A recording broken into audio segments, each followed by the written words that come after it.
I know I'm only on 1 day a week. I get it. I'm gonna have to jump on GarageBand and start sawing something together. This is the Hal Sparks Show, wow, and then a guitar note, and then progressive, and all. Yeah, it's gonna be good. Hey Hal, did you mean something like this? This is the Hal Sparks Show, wow, and a guitar note, and then progressive, and all. Yeah, it's gonna be good. The Hal Sparks radio program, mega worldwide. Yeah, it's gonna be good.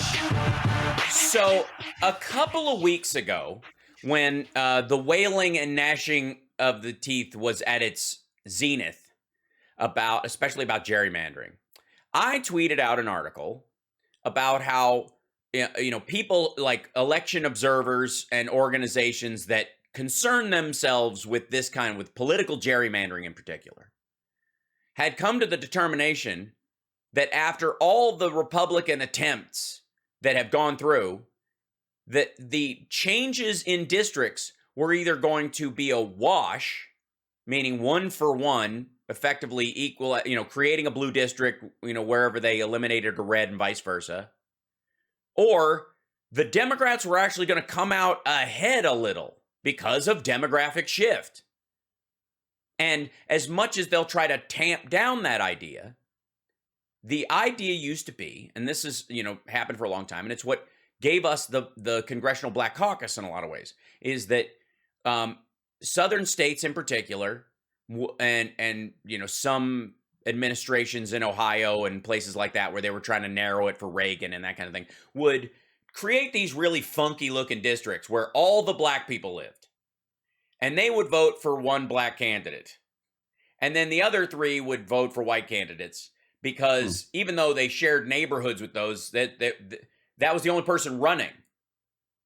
There wasn't a black candidate running in that area because it was all, and they basically carved off these things. And they effectively ghettoized, to use a World War II term, these segments, and tried to limit the vote, meaning in the House they could, instead of having those votes temper the extremity of the Republican that would be in those 3 other districts, they would essentially, this is the root of our political divide, because there were no tempering factors in the voting. You didn't have to appeal to anybody who wasn't totally on the team. And this happened in black districts as well.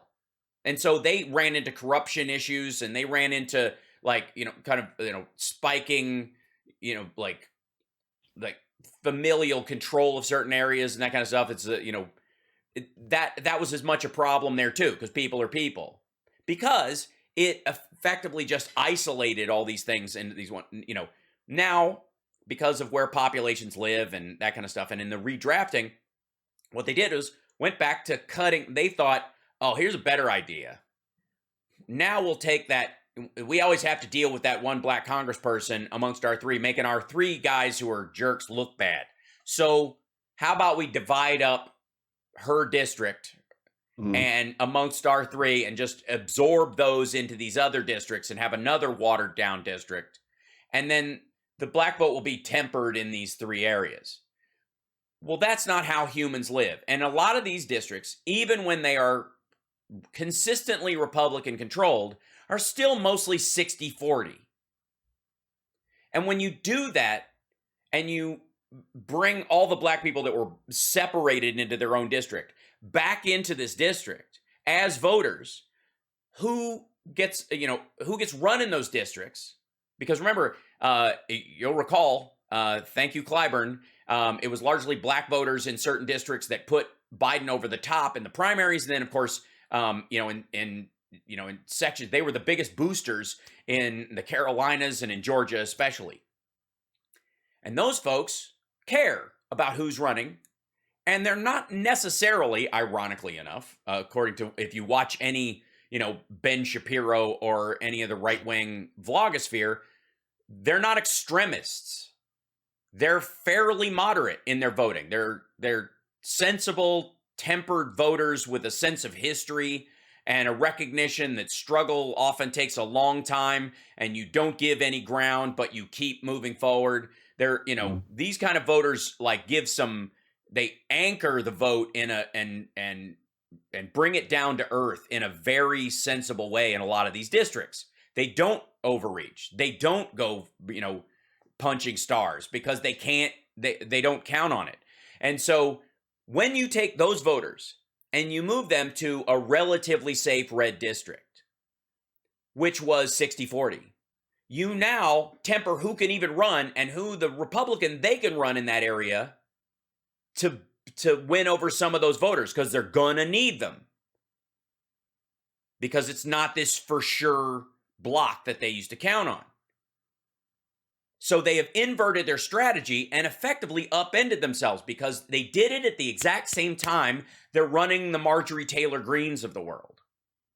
They're running extremists in these areas where they have just introduced more voters that they are going to have to coax and convince, and not just them. Because one of the things that you constantly hear about, like, black women are the base of the Democratic Party. That's materially impossible, because they are a small portion. They're 3% of the population, 3.7% of the population. They are, I would argue, sort of the emotional heart of the Democratic Party in a lot of ways. But you know what the real base of the Democratic Party, the stock, as it were, not the spicy ingredients, not the filling ingredients, but the broth of the whole thing is Democratic voters who give a crap about black women, who care, who want them to have an equal shot, want their children to be provided for, to want them to, any systemic barriers that existed for them to be taken down. That's the base. And that base is expanding, has been for a long time, organically, even amongst Republicans. And that's that's the hard part that they're having. It's incredibly hard for that party to run candidates that can win their primaries and win on a national election. Trump is the outlier, but the compassionate conservatism was the conversation that Bush had, and he managed to stay in office for 2 terms. Trump did not. This Marjorie Taylor Greene, Matt Gaetz plan, right? That guy, he's a 1-term dude with half the job creation of Jimmy Carter, and throwing the base of the Democratic Party moniker on black women's backs is ridiculous. What they need to know, and what they should know, is that the Democratic Party has your back and wants to have your back, and make sure that while every American is free to make the most of their life,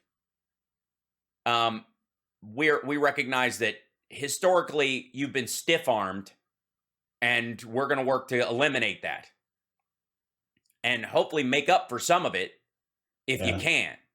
Right? These are the things, and this is the root of the belief of the Democratic Party. It's deep within Biden's pitch and his belief system. It's deep within the functioning Democratic Party right now, and it isn't in Republicans. And now they've cut these. They've redistricted in a bunch of these places, thinking, "Aha, we got them. We'll get rid of that." The Maxine Waters in our state. We'll get rid of her by cutting her. Eliminating her district and making her have to run in a district that's half of these other folks. Well, you still got all those people who used to be in the district who will campaign for her in the other district, even if they can't vote for her. And you've got a bunch of people who now are going to run, who think they can run on an MTG, Matt Gaetz, Donald Trump methodology when the demographic of their district has shifted from a rock solid 60-40 to effectively 50-50. And a lot of people are like, well, look, I'm a Republican, but that's not nice. That's you're being unkind. Yeah, I'm a Republican, but just how hateful can I be and retain any moniker of a conscience? That's right. And it's that's an uphill battle for them. That is the problem they have with the Did the purpling Russians of block me? America. Oh, I'm back. No, yeah, it's the monitor keeps going to sleep for today for some reason. It just you're not moving enough. I don't know. You need to dance every couple minutes. I'm kidding. It's me. So this is, this is something they're up against, and so there's an article. I mean, I posted this article about how basically they said it was going to be a wash, right? Or it might ultimately benefit Democrats as far as the number of districts, and in exactly the way I'm talking to you about. And I've been saying this since last year. And people are like, I don't know, it's terrible. Oh, it's terrible. Oh, how terrible. And I'm telling you, you're attributing too much intelligence to the Republican Party and their strategy. Do you think a functional, valid, intellectually stable party would float a candidate like Donald Trump and fail to get him reelected, by the way, while doing nothing but throwing themselves behind their shoulder to him at every turn, literally just carrying his elbows across every finish line, and yet still he loses by 8 million votes? Still way too close in my book. Right. Well, I guess we have to cut some of the votes from the Republican fans in the golf cart parade folks in the villages that voted twice for Trump, who've been arrested. And everywhere we turn, and that's why I don't fear any of these audits or anything. Other people are like, God, they're attacking our elections. Nah, go for it. All you're going to do is find more Biden votes and more like double Trump votes from people who are like, I was just doing them a favor for America. It's what my wife would have wanted. It's right. When I murdered her, right? It literally, Trump did lock down one demographic, 100%. The people who killed their wives and then voted for Trump in their place while pretending they had just disappeared and pleading on the news to help find them. That's a demographic Trump ran away with. And I don't think the Democrats have a chance to ever recover that. They have that. Consider that lost forever. We'll be back right after this. It's the House Sparks Radio program, Mega Worldwide on WCPT Radio, Chicago's Progressive Talk. Next up, world geography. I know, it's scary. And by the way, thank you, Ezekiel and Foggy, for the super chats. Bless you. And more to come. Aaron and Eric, thank you guys so much. Oh my gosh, and Hal Vickery, thank you. We'll be back right after this.